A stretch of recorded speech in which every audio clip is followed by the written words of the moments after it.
Hər vaxtınız xeyirli olsun, hörmətli tamaşaçılar, dəyərli izləyicilər. Bugün aprel ayının 12-si, həftənin şənbə günüdür və bu dəqiqəyə olan bir xəbərimiz var. Onu nəzərinizə çatdırırıq. İran-Azərbaycan sərhədində atışma olub və ölən və yaralananlar var. Bununla bağlı Dövlət Sərhəd Xidməti məlumat yayıb.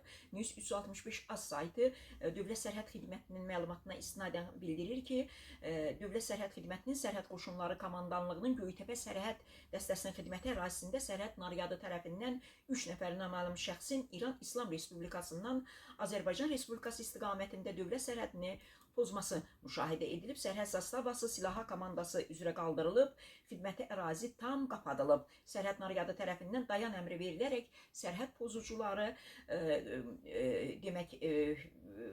pozucuları təqib edilib və havaya xəbərdarlıq atəş açılıb. Lakin sərhəd pozucuları əmrə tabe olmayıb, silahlı müqavimət göstərib.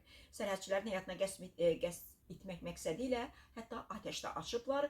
Sərhəd naryadı tərəfindən dövlət sərhədi haqqında Azərbaycan Respublikasının qanunun tələblərinə uyğun olaraq silah tətbiq edilib və atəş açan sərhəd pozucusu hadisə yerində zərərsizləşdirilib. Biri saxlanılıb, digər qaçaqmalçı isə havanın qaranlıq və relyefin mürəkkəb olmasından istifadə edərək geriyə İran İslam Respublikası ərazisinə qaçmağa nail olub.